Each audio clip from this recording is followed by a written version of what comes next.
ma chaîne. Je vous retrouve aujourd'hui pour vous donner quelques conseils afin d'écrire une histoire fantastique si c'est vraiment votre genre de prédilection. Vous avez envie de vous lancer dans l'écriture d'un roman fantastique, vous ne savez pas trop comment faire. Je vais vous donner aujourd'hui quelques conseils pour y arriver le mieux possible. Mon premier conseil est d'imaginer correctement votre univers, votre monde imaginaire. Vous devez prendre le temps de noter en quoi ce monde imaginaire va différer de notre monde réel. Moi, ce que je vous conseille de faire, c'est de noter dans un document quelles sont toutes les caractéristiques de cet univers que vous allez créer.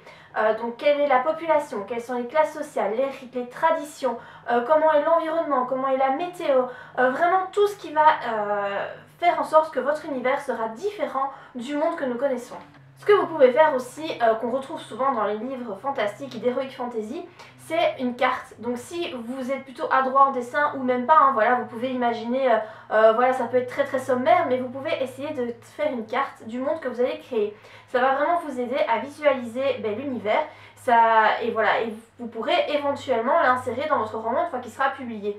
Mais voilà, faire une carte, c'est vrai que c'est quelque chose qu'on voit souvent et ça peut être un bon moyen de visualiser votre univers. Alors l'avantage de créer un monde imaginaire si vous désirez vous lancer dans une œuvre fantastique, c'est que voilà, vous allez vraiment pouvoir tout imaginer. Disons que les règles de votre monde ne devront pas coller aux règles de notre monde que nous connaissons. Vraiment, tout est possible, tout est faisable et tout est modulable. Donc ça, c'est vraiment pratique si vous désirez inventer des choses. Voilà, vous ne devez pas essayer de coller à la réalité. Vous pouvez vraiment inventer ce que vous voulez et donc ça, c'est plutôt chouette. Par contre, ça a un désavantage évidemment, c'est que vous devez prendre garde à rester cohérent. Donc si vous inventez des règles voilà, dans votre monde imaginaire, vous devez faire attention que ces règles restent valables pour toute la durée de votre roman, voire de vos tomes si vous décidez de faire plusieurs tomes par rapport voilà, à cet univers. Il faut vraiment prendre garde à rester cohérent et à ne pas changer les règles de l'univers en cours de route. Mon deuxième conseil est de choisir l'époque dans laquelle va se dérouler votre histoire.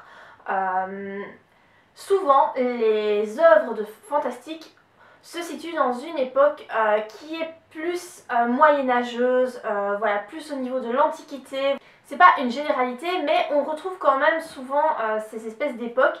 Et donc, si vous désirez écrire votre roman dans une époque voilà, du passé, eh bien, vous pouvez vous référer à ce qui a vraiment eu lieu dans ce passé, au mode vestimentaire des gens, au mode de fonctionnement, etc. Qui se sont vraiment déroulés, quoi, par exemple au Moyen-Âge, et vous basez sur ce qui a été réel pour inventer votre propre univers, mais qui sera basé sur le Moyen-Âge réel. Mon troisième conseil est de poser les règles de votre univers en ce qui concerne la magie et tout ce qui sera surnaturel. Donc, les origines, les différents pouvoirs, comment est-ce que ces pouvoirs peuvent s'acquérir, dans quelles circonstances, etc. Qui a ces pouvoirs, comment.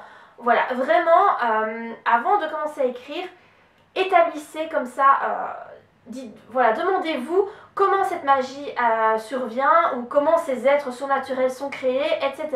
Mais vraiment, vous devez être cohérent et vous devez vraiment imaginer ça comme quelque chose de réel pour vous. Alors souvent dans les romans fantastiques on retrouve des objets magiques et ça les lecteurs aiment bien. Donc si vous avez envie d'insérer, je sais pas moi, des épées avec des pouvoirs ou des arcs à flèches ou voilà, quelque chose que vous allez imaginer, n'oubliez pas de bien noter le mode de fonctionnement de ces appareils, de ces instruments, puisque voilà, ils auront leur propre mode de fonctionnement, donc essayez d'imaginer ça avant de commencer à écrire. Mon quatrième conseil est d'insérer des créatures surnaturelles. Les lecteurs adorent ça et on en retrouve très souvent dans les romans fantastiques. Donc que ce soit des créatures surnaturelles que l'on connaît, hein, telles que les loups-garous, les elfes, etc. Ou alors des créatures que vous allez vous-même créer. Moi c'est ce que j'ai fait, même si mon roman c'est plus de la science-fiction, avec mon roman Utricia, j'ai créé vraiment une race humanoïde, donc avec voilà, des êtres humains qui naissent avec des tatouages sur le corps et ces tatouages eh bien, se matérialisent quand ils relâchent leur pouvoir. Donc le héros par exemple a des ailes d'ange tatouées dans le dos et que lorsqu'il relâche son pouvoir, eh bien des ailes sortent de son dos. Donc c'est une classe d'êtres humains, on va dire, que j'ai créée, que j'ai appelée les Wyrung. Et voilà, vous pouvez très bien envisager la même chose, créer des créatures surnaturelles. Ça marche toujours très bien dans les romans fantastiques. Mon cinquième conseil est de bien choisir vos personnages principaux.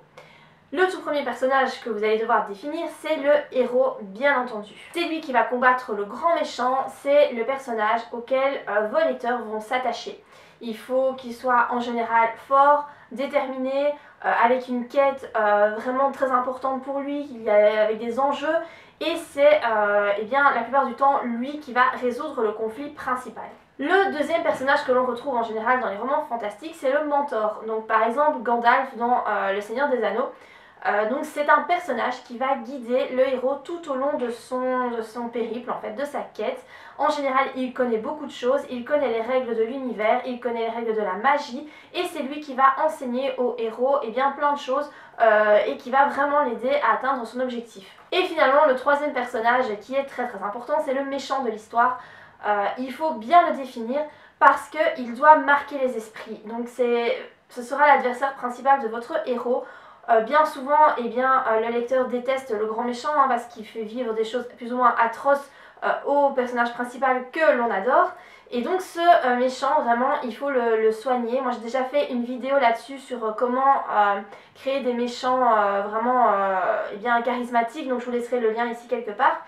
Vraiment créer un héros, créer un méchant qui marquera les esprits, c'est vraiment très important. Donc voilà, par rapport à ces 5 conseils sur comment entamer l'écriture d'une œuvre fantastique. Si vous avez d'autres questions peut-être un peu plus précises sur comment écrire des œuvres fantastiques, eh bien n'oubliez pas de me les laisser en commentaire. J'essaierai de vous faire peut-être une autre vidéo là-dessus ou de vous répondre directement sous la vidéo en fonction de vos questions. J'espère en tout cas que cette vidéo-ci vous aidera. J'espère que vous l'avez aimée. Si c'est le cas, n'oubliez pas de la liker. Et moi je vous dis à très bientôt pour de prochaines vidéos. Bye!